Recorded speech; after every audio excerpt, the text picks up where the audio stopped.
Okay, well, I can go ahead and start, I think, at this time. I'm sure we will have some more people entering, but I can go ahead and give an introduction at this point. So hi, I'm Scott Vanderwerf. I'm a member of our steering committee. And on behalf of them, I welcome you to the 2020 Oregon Science Startup Forum. This week, we have 5 panels, and this is the third, How do I form a company? Tomorrow, we will have How to Fund Your Startup, and on Friday, Practice Your Pitch. The direct link will be emailed to you at 11:55 each day. Don't forget to use the chat function to ask your questions for the panel. I'd like to thank our sponsors, Onami, Absci, Atrati, Illumina, the Berglund Center at Pacific University, and Virtue Lab. Today, I have the honor of introducing John Summers, the moderator of the panel.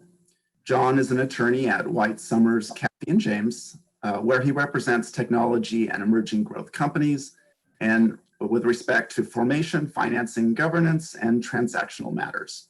He frequently speaks on subjects such as startups, venture capital and angel financings, and mergers and acquisitions. I attended an entrepreneurship course taught by John 5 years ago at Lewis and Clark Law School, and was impressed by his talent at teaching young entrepreneurs. This is John's 4th year participating in our event, and we are so glad to have him back again this year. Thank you, and panel. Thank you very much, Scott. Welcome, everybody. This is a panel on how do I form a company, but it's going to be, I'd like to rephrase it a little bit. It's really, how do I get organized when I'm starting a company so that I avoid problems down the road and I maintain flexibility that I may need later on to optimize the success of my company. So a little bit broader than just how do I form it. What I'd like to do initially here is introduce our panelists. I'm going to have each of them give a little bit of background on themselves, and then I'll cover kind of what we're going to cover for this hour, and then we'll dive right in. I'll start with myself. Scott pretty much gave my bio, which is spot on. I work a lot with startups and entrepreneurs to help them get their companies going, and then work with them throughout their life to help them achieve their business goals. So we are, my firm is a business transactional firm, meaning we don't do any litigation. We really help people get focused on maximizing their business opportunities. I'm going to first introduce Rachel, or have Rachel introduce herself, and then we'll move to Andrew. Rachel, why don't you give us your spiel? Okay, great. I just unmuted. Can you hear me okay, John? Yeah. Okay, so my name is Rachel Dreilinger. I'm a biomedical engineer. I've been an engineer for 21 years. My specialty and focus is medical devices. So I consulted designing medical devices for about 10 years. I'm also co-founder and CEO of Neuromedica. So that's a neurosurgery device company where we're developing a bioabsorbable surgical clip for durotomy repair. I'll just give a little brief synopsis of my company, just in case people are interested. So the dura mater is the membrane that covers the brain and spinal cord, and in the dura are typically closed with suture. A suture closure can have a lot of leakage and other issues.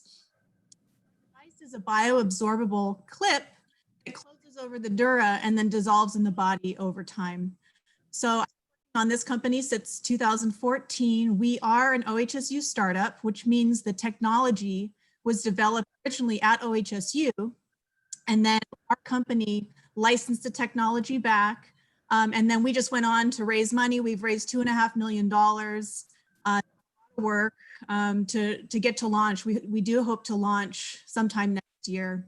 So that's kind of a brief synopsis of me and Neuromedica.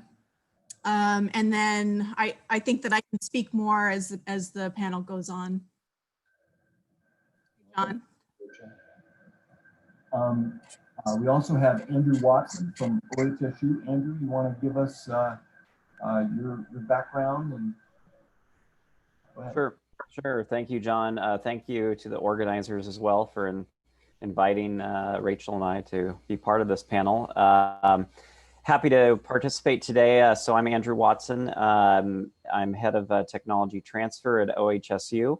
I've been there for just over 13 years. I've been in academic technology transfer for over 17 years. And so my team at OHSU helps to evaluate and protect new scientific discoveries that come out of the research and other enterprises at the university. And then we work with both the inventors, creators of those technologies, as well as external entrepreneurs to help form companies. We average about 6 new companies spun out of OHSU every year. Some years are a little down, some years are a little up, but we do see companies mostly formed here in Oregon. Although we did have our first company that we helped to form over in Europe, in the Netherlands this past year. So that was a different experience. And we're helping to make sure that those companies succeed, helping them to raise funds and eventually get products on the market. Thanks. Thank you. Okay, so here's kind of an overview of what we're going to be covering.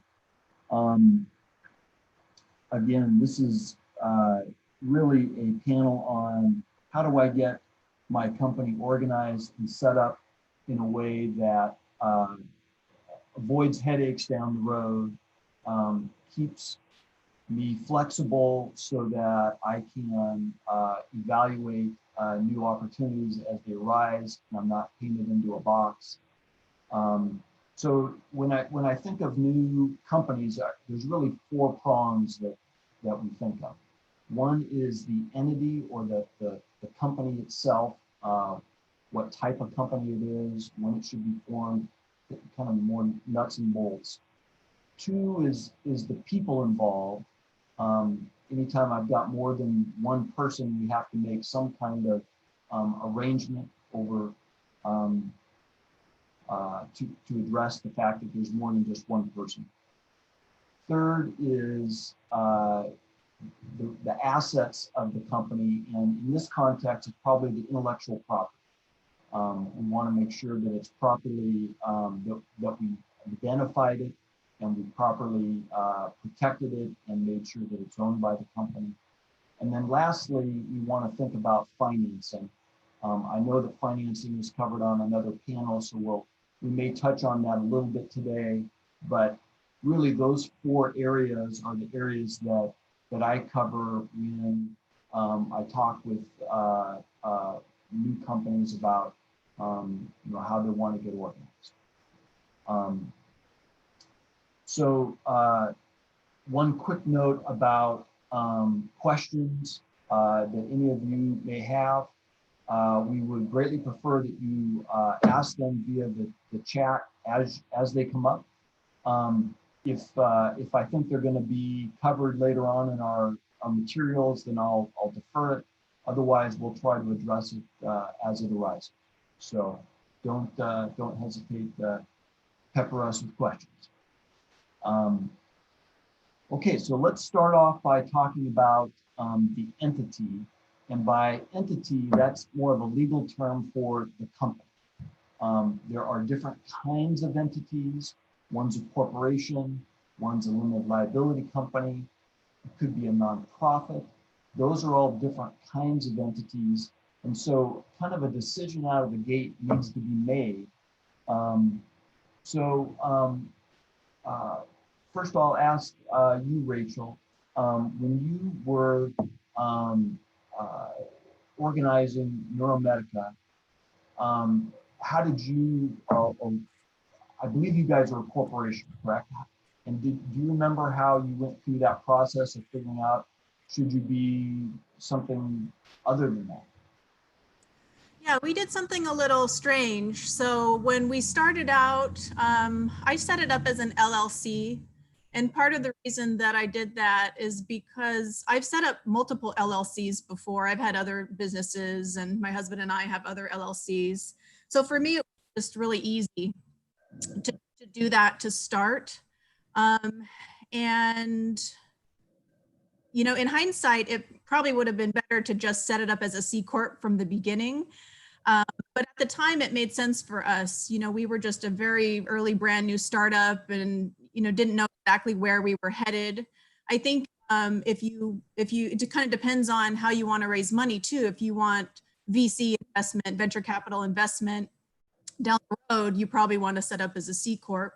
So we end up converting after a few years. I believe in 2018, we converted over to a C Corp. And that kind of makes more sense for a company like a growing startup that wants VC investment or wants to go public at some point. Not that we want to do that, but that's just an example of why you would set up a C Corp. And how difficult was it to change from an LLC to a C Corp? Is that an onerous process? Yeah, I think that kind of speaks to one of the reasons for the LLC. You know, it's $100 and I can do it in an hour, and I can do it myself without an attorney. It's easy for me. The corporation, you have to have the articles of incorporation, an attorney. We have attorneys, but when early on, you're just trying to do everything possible to save money and not spend money. So we just really were careful with our spending early on. So I wouldn't say it was a horrible process, but it, you know, wasn't easy. Like I said, in hindsight, I'd probably just go with the C Corp at the beginning. However, you know, we just worked with our attorneys and put together the documentation. We waited until the very end of the year so we could start right on the 1st for tax reasons. So we get a lot of advice from our attorney, a lot of advice from our accountant, things like that. Great. So Andrew, for the companies that are coming out of OHSU that get formed, what do you typically see as far as type of entity that gets formed, and how involved do you get in that process? Or do you just, I mean, I assume it's up to the entrepreneurs at the end of the day, but how much do you get involved in that decision process? Yeah, we get involved in terms of, you know, walking them through the pros and cons of each. As Rachel indicated, you know, at an early formation, an LLC can be done quite cheaply, quite easily by an individual. If you're going after federal grants, small business grants, SBIR, STTR grants as your initial form of funding, you know, an LLC could be the way to go. The problem is, for most of the companies coming out of OHSU, they're in a, you know, an industry that they're going to have to seek outside investment from either angel investors or venture capital money.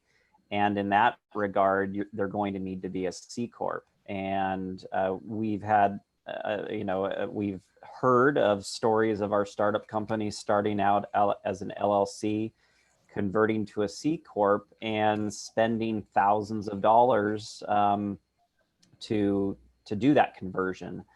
It sounds like Rachel, you know, did a lot of this of the conversion aspects herself with some attorney help, but turning it over, I know one of our startup companies spent 20 to 30,000 to convert from an LLC to a C Corp.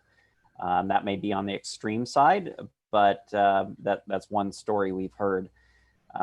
So, you know, if the company, you know, is even just a few years down the road of needing larger capital investments from professional venture capital, then, you know, we're going to advise probably do the C Corp right from the beginning and not have to go through the hassle of doing that conversion because, you know, you could have done things while you were an LLC that maybe you look back on and decide, or it's going to complicate the conversion over to a C Corp. So, but we've also, I don't know if I'm jumping the gun here, John, but we've also, a few companies out of OHSU in the last few years have incorporated as nonprofits. So 501c3. Keep going. And you know, that is a different opportunity. You know, two, you know, sort of recent examples of forming a nonprofit, they felt that the amount, you know, the amount of money that they would need to develop their technology, develop a product, was likely maybe going to come from donors, because it was in one case a very rare disease indication that is, you know, larger venture capital groups as well as biotech and pharma companies wouldn't be interested in, as much as families who are affected by the disease. And so from philanthropic donations, they thought that was the better opportunity for them to push the technology and a product, a therapy, in one case, eventually, hopefully towards the market. So there are some reasons to form a nonprofit. There's, you know, different, you know, tax regulations, tax benefits, etc. And I'm not an expert on that, so I can't talk about that. But in some situations, it may be best to form a nonprofit, depending on what the industry and what your end goal is. Good. I'm glad you touched on that, because that is one of the things I wanted to ask you about. So my understanding, if you form a nonprofit, is that the individuals providing the capital, as long as you've set the nonprofit up correctly, can get basically a charitable deduction for their contribution, as opposed to an investment that you might be able to write off at some point if the investment goes bad. But you know, and there's different trade-offs with a donation. You know, you don't get any return on that. So it really is more of a philanthropic endeavor than a corporate opportunity. So, one thing I wanted to drill down on a little bit, and both Andrew and Rachel have mentioned this, is that whether you think you're going to be having investment from professional investors like venture capitalists or private equity can make a significant difference over the form of entity that you might want to be in. And can either of you explain why that is? Rachel, I mean, you mentioned it first, and I'll ask you, why don't venture capitalists want to invest in an LLC or a tax pass-through entity? Gosh, I'm not sure that I know the answer to that question, other than that's what I've been told by advisors. So maybe Andrew would be a better person to ask, or you. I might turn it back to John too. Yeah. Yeah, you know, I from what I understand, you know, the C Corp is the mechanism, or even we can add another one in there, an S Corp, which we don't really form any S Corps all that often. I think maybe we formed one in the 13 years I've been at OHSU, but that was eventually converted to a C Corp. The C Corp is the standard recognized, you know, a corporate entity mechanism for, you know, capital investors to invest through that, you know, to eventually get a return, hopefully a return on their investment. You know, there's a lot of other rules and regulations. You know, a C Corp, you have to have a board, you know, a certain number of board members. An LLC, you don't have to. It's member interest in an LLC. So a C Corp, you can issue shares of stock, which is an LLC. You don't have stock shares, you have what's called member interest. So it's a different type of mechanism. And, you know, there are probably other reasons that I don't know. Maybe John, you could help fill the gap there. Yeah, so one of the benefits of a C Corp is that is really the tax structure, and the taxes in the C Corp are paid at the company level as opposed to in a LLC and um, uh, an S Corp where the taxes flow out to the owners and are paid at the owner level. And so professional investors don't want to have current income. Their funds are structured in a manner where they want to make an investment, wait to see if it produces a return by selling the company at the end of the day or going public. And then they'll just have one event to either recognize a big gain or write it off.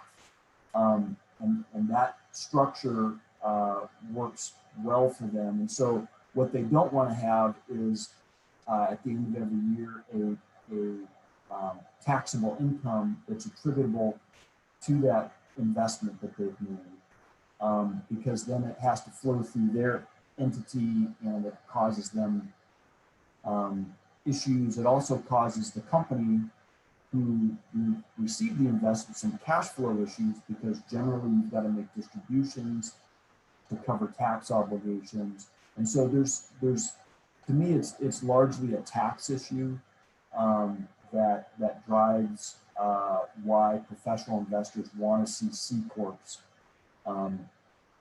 So that's generally the explanation. So, okay, well let's kind of keep moving on here. So let's say you've got your great idea. How do you know when to actually pull the trigger and form a company? Is it the moment you first, wake up in the middle of the night and go, aha, I got the idea? Is it right then?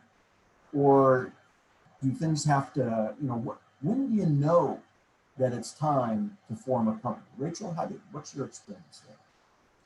That's a great question. And I think one thing that I've sort of learned through the entrepreneurship process, how important it is to put the time and money and effort in at the beginning to determine if you even have something that has any value. And I think a lot of people make the mistake of investing a lot of money in engineering in an idea that they think is good, but they haven't talked to the market, they haven't talked to any customers, they haven't done the market research, and so they don't really know.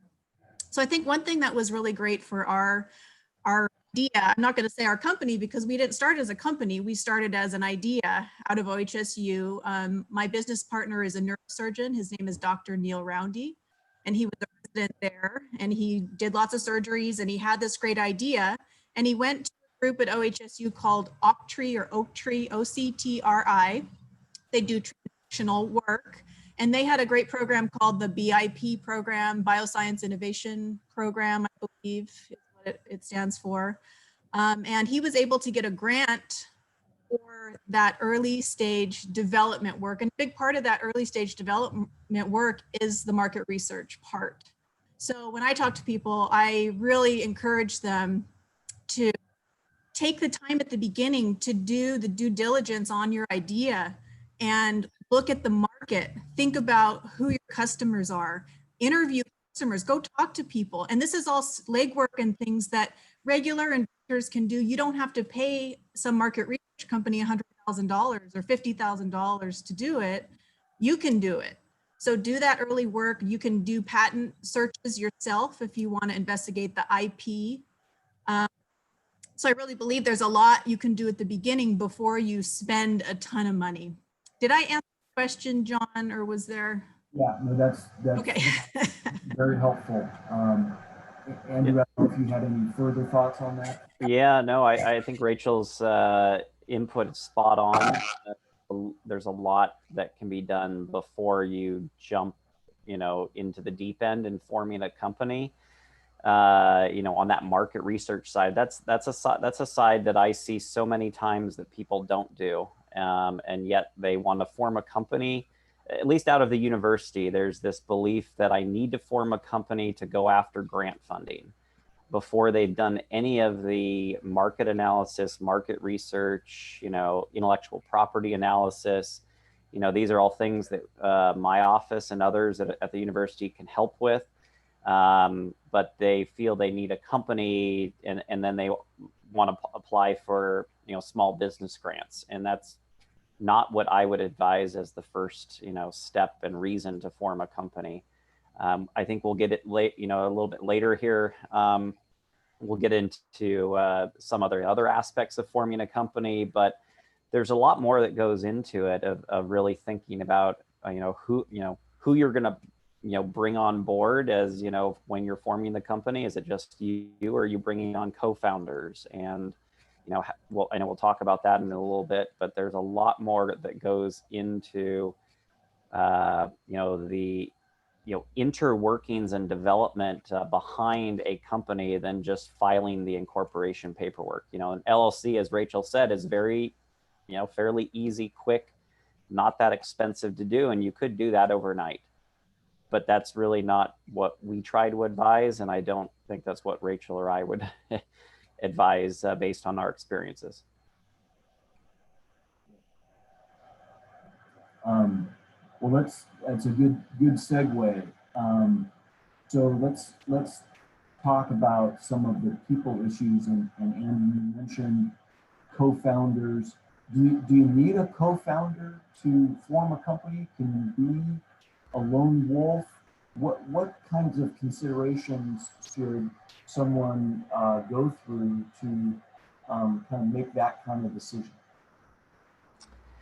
Yeah, you could be a single single person founder of a company, although that's you're putting a lot of responsibility on your shoulders rather than helping to share some of that burden and help share some of that load. I think, although it shouldn't be a quick decision and shouldn't be rushed into of who you're going to partner with to be a co-founder with you. I've seen and experiencing currently, situations where founders have a difference of opinion, and that happens. But really, forming a company, in some ways, is like a marriage. You're looking for a partner you're likely to spend a lot of time and effort with, and you need to really do your due diligence on not only your technology and your market opportunity, but other people that you might want to help form the company with you. And you can do it alone, although that's a lot to lift on your own.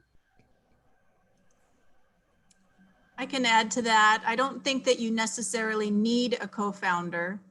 I think that if, like Andrew said, if you want to go forward on your own, the thing is a lot of people, especially at OHSU or elsewhere, are doctors, clinicians, and a lot of them, or all of them, have full-time jobs. And it's almost impossible to, be CEO of a company, run a company, and do your full-time work. So in our case, Dr. Roundy, full-time neurosurgeon, he's our chief medical officer, and I came on when we did decide to form a company. We spent a year doing sort of due diligence and development work, and then when we did form a company, I came on as CEO, and pretty much at the time I was doing a couple other, I was consulting and doing other things too, and I was getting paid. I didn't get paid for years. That's a whole other consideration, and was able to work full time. So I think if you are a clinician, it might benefit you to have someone who has maybe more business experience or something like that to come on with you. Now, the alternative would be for you to form the company and raise some money on your own, and then you can either hire a CEO or someone to help you, or give them stock or stock options or something like that. So there's different ways of compensating people. You don't necessarily have to have a co-founder, but you can bring on other people down the road. I think Rachel makes a good point of finding people that will complement your own skill sets. Someone else to fill certain roles, whether it's a founder or bringing someone on board, shortly after founding the company. I think her other point of, people have other full-time jobs, and, really being a CEO of a startup company is, two full-time jobs in and of itself, probably. I don't think Rachel's probably spending, just 40 hours a week as CEO of a startup company. This is a job that takes a lot of time. And if you're just trying to do this on the weekend or in the evening, you're probably going to be in the same place you are today and 2 years from now. You're not going to really move the needle and move your company along. So that's another thing we try to, at least educate faculty, researchers, and others here at OHSU out of the university is, what it really takes to once you start a company, how are you going to move that forward? And if you, want to be in a role of, managing the company, you really need to think hard about the time commitment involved. I've got one question, and then we're going to take a question from the audience. So speaking of co-founders, right at the beginning of forming a company, if you have more than one person, you have to figure out how ownership is split amongst you. You can do the one for all and all for one method, where you take 100% and divide it by the number of founders and everybody's equal. Why may you not want to do that? What's been your experiences, both Rachel and then Andrew? So yeah, Dr. Randy and I started the company at the beginning, and I know you're not supposed to do this, but I believe we started out at 50-50, I think, because, we wanted to just be equal owners. But, one thing that I found over time is that, especially because he had a full-time job as a neurosurgeon, I was doing more work. So I'm just going to say that, I was doing more of the work of pushing the company forward. So we ended up actually, after a year or so, renegotiating that. And I will say that with him, I've had no issues as a partner. He's been wonderful to work with and completely understanding. And we came up with an agreement giving me more equity with no problem at all. We just kind of talked about it. On the other hand, I've had other business partners where complete opposite and a complete nightmare. One of those relationships started out as sort of a 50-50 deal too. And that turned out to be a problem. So I guess I would advise at the beginning, first of all, get everything on paper. Don't take other people's word for it. As Andrew said, it's a marriage and that can end in a nasty divorce. And it's really, really common to have, at the beginning, it seems really nice and fun and going to get along great. And then there's going to be maybe some conflict down the road, or some people are just not putting in the work, and you have to renegotiate things and have those hard conversations. And some people are just not very nice about that. So I would say in the beginning, when everyone is still friends, talk about who's going to do what work, talk about what the value is to the company, and then figure out a reasonable way to split up that equity at the beginning. So that's my 2 cents. Yeah, I completely agree with Rachel. I think really, don't rely on a handshake agreement. You've got to have the appropriate, founders agreements, etc.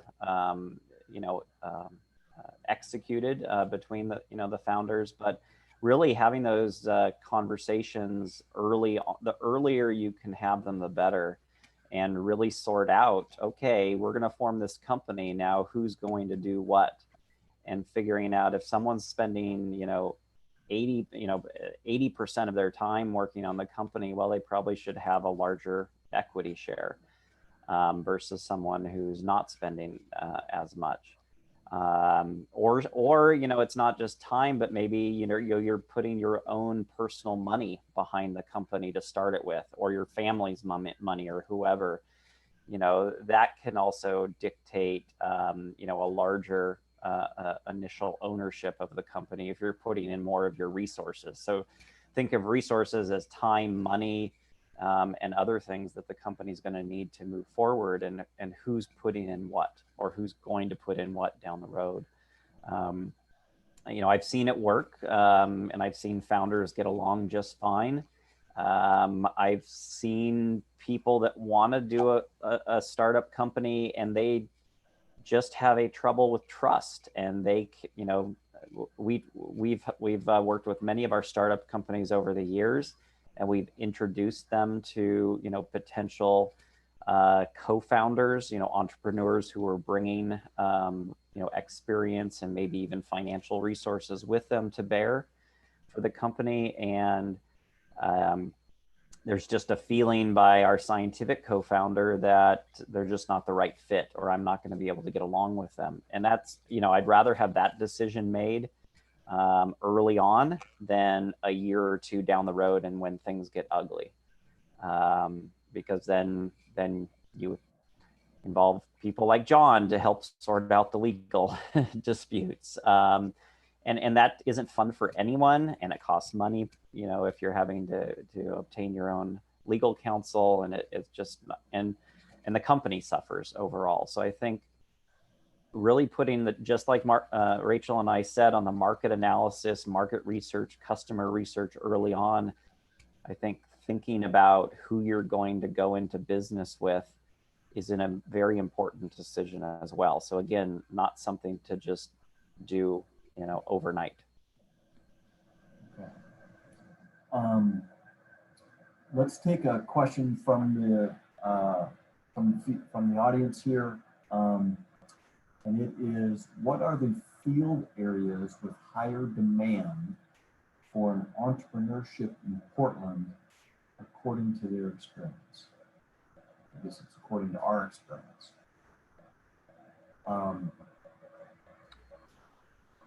Can you repeat the, I can see the question. Let me read the question. I guess it's which kind of technology areas are getting more activity than others? Yeah, I guess, I'll answer this and maybe let Rachel, and I don't know if I'm going to answer it correctly, but, I think both Rachel and I are sort of in the life science field, generally medical devices, diagnostics, therapeutics, digital health. We're seeing definitely an uptick in digital health interest recently. In terms of a field, just the convergence of life sciences with Portland's very strong area of information technology, software development. So we're seeing an uptick there in the digital health area. In terms of entrepreneurship here in the greater Portland area, there are numerous small businesses and companies, that have spun off for former Intel employees, et cetera. So a lot of software entrepreneurship strengths in the area. I think one of the areas, if I'm answering the question in terms of higher demand for maybe a need for entrepreneurship help, is, in the life sciences, because we are not a life science capital in the country. In terms of venture capital locally here, we don't have a whole lot in the life sciences.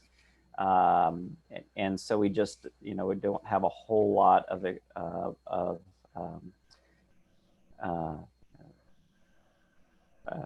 quantity here, I guess, in terms of helping with in those areas. So I guess in terms of the question, there's probably a higher demand for assistance and greater training and educational opportunities in that particular, in the field that we're currently in more of the life sciences.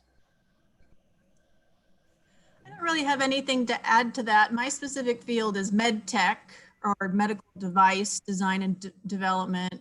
Of course, there's biotech in Portland. You mentioned digital health. I've seen wearable technology kind of coming out.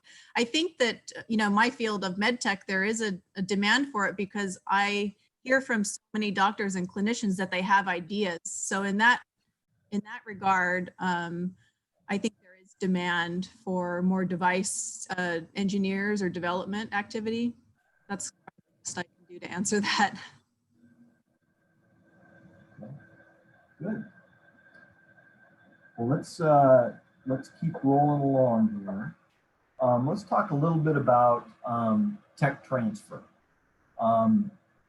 So, Andrew, what kinds of issues need to be addressed in a tech transfer agreement that really launches a company? What are the kind of broad brush subject matter areas that need to be ironed out? Well, yeah, so there's a few from our side, and I'm sure Rachel can speak from the company side. But the couple of the big things are, our goal is to get the technology out of the university, out of sort of the walls of the university, into the hands of a company who can develop it.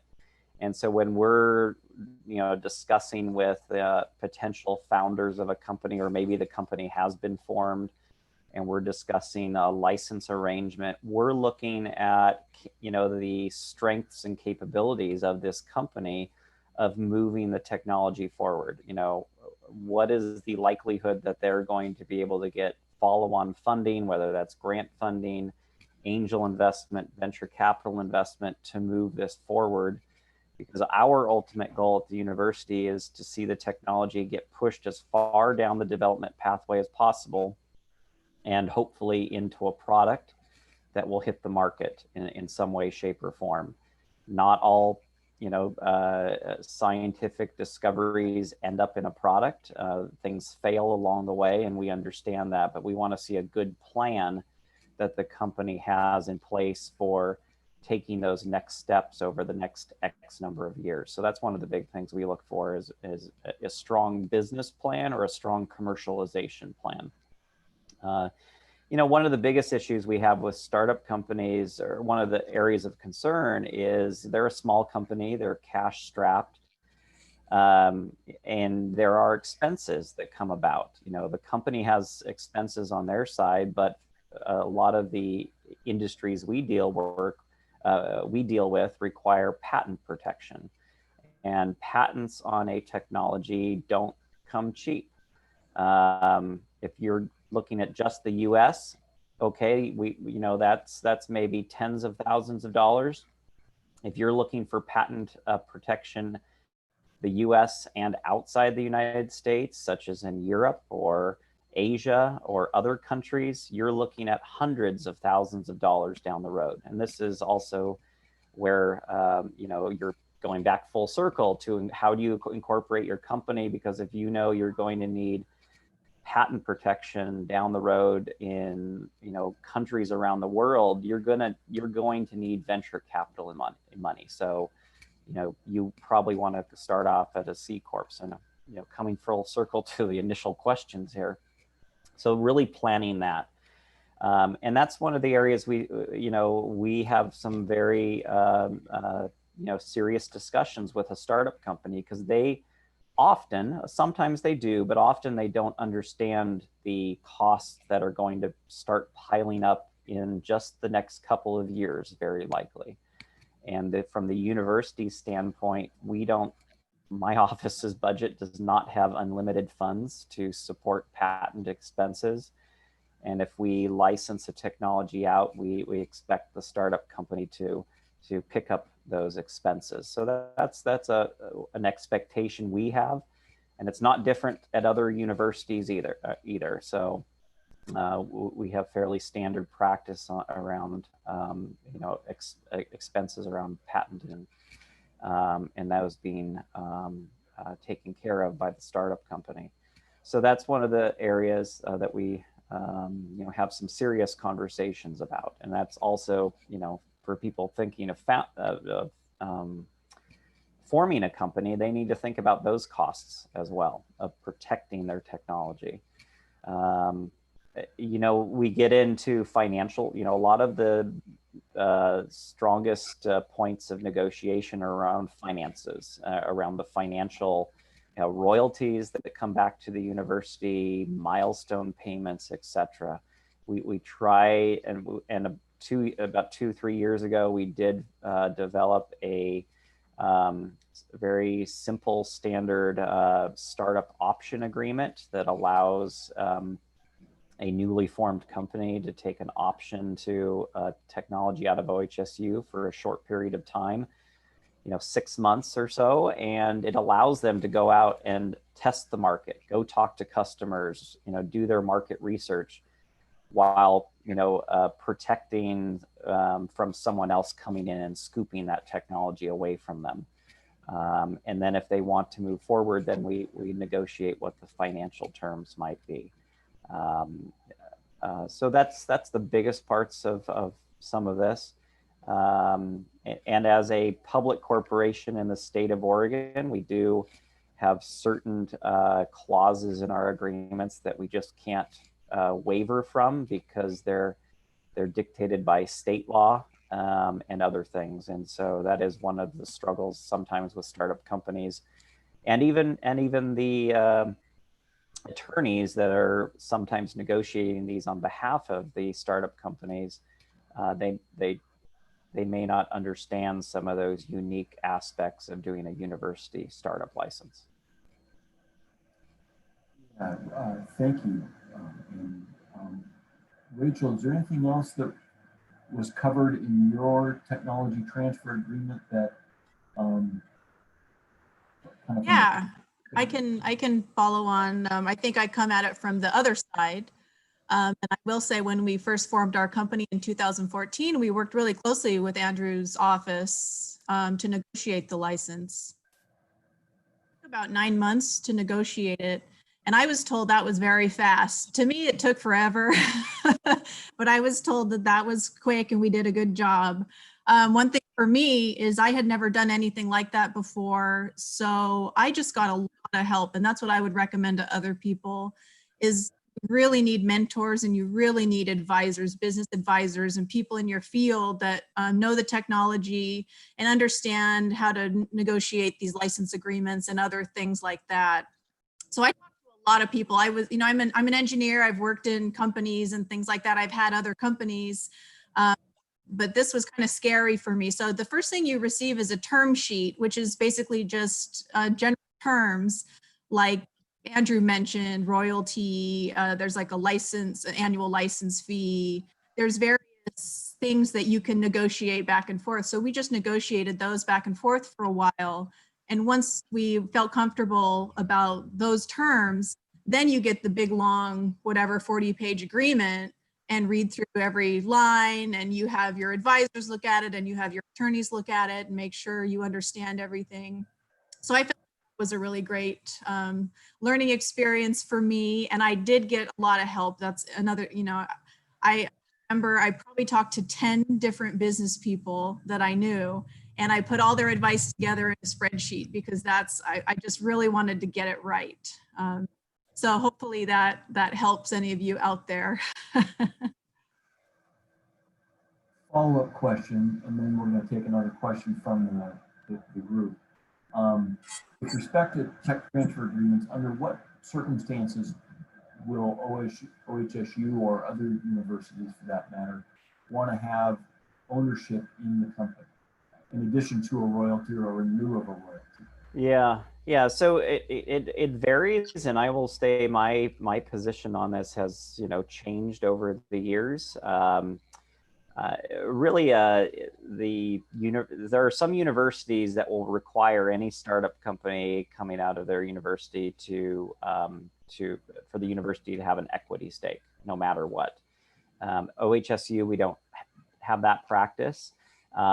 Usually we use an equity stake or an ownership stake in lieu of an upfront cash payment. If we're going to license a technology to a company on an exclusive basis, we will usually have an upfront license fee, and that's typically a cash payment. Well, a newly formed company is cash strapped, and we will often then take equity, a stock equity position, with almost always non-voting rights in the company in lieu of that upfront license fee. The other thing we do, because there have been some companies, newly formed companies, that don't want to provide equity, and we understand that, and they also don't have cash. So what's the third alternative? The third alternative is what we've recently started to do in the last few years, is what we call a change of control fee. So when they have an exit, whether they are acquired or they assign the technology to another party, there's that, or they have an IPO, so there's a change of control, there's a quote unquote success fee that is then paid to the university. And so we have that in a few of our startup license agreements.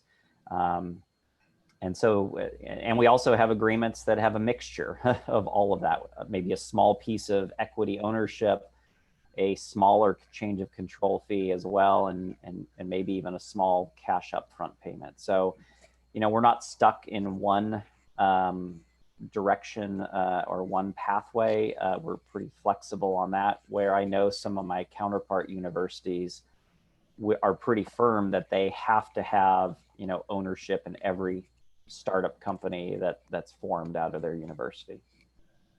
If I could add one more thing too, during the whole process, there's moments when you're negotiating and it starts to feel really frustrating, or you're getting upset because you're feeling like you're not getting what you want. And during those moments, I would always try to sort of get my thinking straight and focus on the idea that what we're both trying to do, both parties are trying to get the technology to see the light of day. So to OHSU as more of a partner, of course, there's going to be frustrations in the negotiation, but if I tried to view it as more of a partnership, that we have the same goal, and that it is important to negotiate and push back on things that are important to you, and with the understanding that OHSU has the same goal that you have. So that really helped me get through those sort of harder moments. And I just want to add on to that. I love the term, it's a partnership.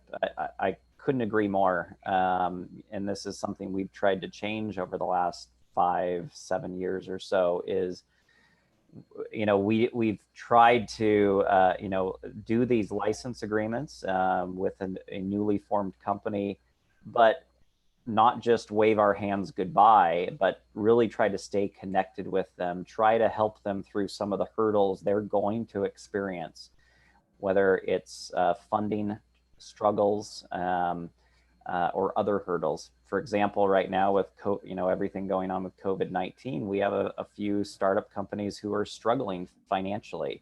And so we are, coming back to the table to possibly renegotiate some of the terms to help them along.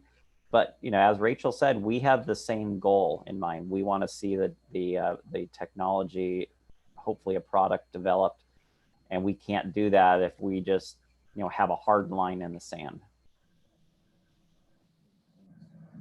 Well, let's take another question from the audience here. Is there a program at OHSU to get involved in neuroscience sensor technology research? I would go ahead. I would say, probably there is. I know of, we have sensor technology research that goes on in terms of balance monitoring, as well as sleep pattern monitoring, all related to neuroscience, whether it's gait, balance, sleep, sleep apnea, etc. So we do have some of that technology or some of that type of research that goes on. And so the person that asked the question, if they want to follow up with me after the fact, I'm happy to try to put them in touch with some folks at OHSU. I don't know if our contact information is provided out to attendees or anything, but otherwise just search OHSU Technology Transfer and go to our staff or contact page on our website, and you can find my contact info. Thanks for the question. I'm sure we've got about 4 minutes left. Certainly, if there's any other questions, we don't want to miss out on those. So if you've got something, please fire it out. So maybe we can use the rest of our time to go through. I asked each of the panelists to identify their top 3 mistakes that they see startups make. So I don't know if who wants to volunteer first, but what are the mistakes that you see and how can they be prevented? So I'll go ahead and start unless Rachel wants to. Okay. And I don't know if I'll have 3, but you know, I think, and I've alluded to it early on, perhaps, I think biggest mistake number 1 is just jumping much too quickly into forming a company and not really doing some of the things we've talked about in terms of the market analysis, looking at the opportunity for the company, you know, possibly even talking to some investors, you know, even maybe wealthy individuals that you know personally, and really finding out, is this something that could be investable in down the road? You know, doing a lot of that due diligence up front, I think is one of the biggest missteps I see. I think another big misstep, although I don't feel it's happening as much as it used to, is setting up a company really to go after grants. And that's the sole purpose of the company, is, you know, to go after federal small business grants without really an intention of developing a product.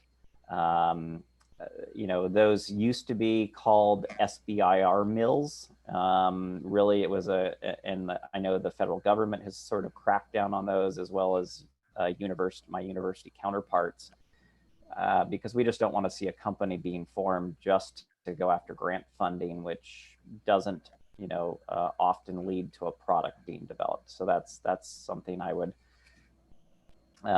you know, shy away from as well. You need to understand, and I think 3, someone jumping into starting a company who really doesn't understand all the ins and outs, and getting the advice, like Rachel has said, she's talked to a number of business advisors on various things, you know, everything from, you know, financial structures to incorporation to, you know, all these expenses, you know, especially on the patent expense side of things. Not having that full picture of what's going to be involved, I think, is a big mistake. Rachel, Yeah, those are all good ones. I would agree. Sorry to interrupt you. I would agree on the market analysis for sure. The 3 I have on my list, number 1, and we talked about this before, is not having contracts, having just agreements with people that is not written down on paper. So I think that's a huge mistake. And kind of a follow on to that, number 2, is just trusting contractors, trusting vendors, trusting co-founders, just trusting people. And it's sad because, you know, I think I'm a trusting person in general and want to have optimism and a lot of faith in humanity. But when you're in business, you learn that doesn't exist. I mean, there's good people, obviously, but there are people that will take advantage of you and want to take advantage of you. So don't be so trusting. And 3rd, I wrote financing issues. By itself is not an issue, but I think the mistake is not realizing or recognizing how hard the financing part is and how much work the financing part takes It's as CEO, that's one of my main jobs is to raise money for the company. And it takes a ton of time and a ton of work. So when you're also doing engineering development, or you're doing the science and you're doing all these other things, knowing how time consuming that is, and how you cannot push engineering development forward or commercialization forward if you don't have funding in place. So that's just such a pivotal piece that I think people don't really understand at the beginning. Thank you. And I think that's probably all the time we have. Scott, you want to? Yes, we're at 1 o'clock now. Thank you. Yes, I think that was a very informative panel today. Thank you, John and Rachel and Andrew, for participating today. And if anyone has a chance, tomorrow will be how to fund your startup, same time. And then on Friday will be practice your pitch. We've done this the last couple days. If everyone wants to share their video for a moment and say thank you, that would be wonderful. There we are. All right, well, thank you all.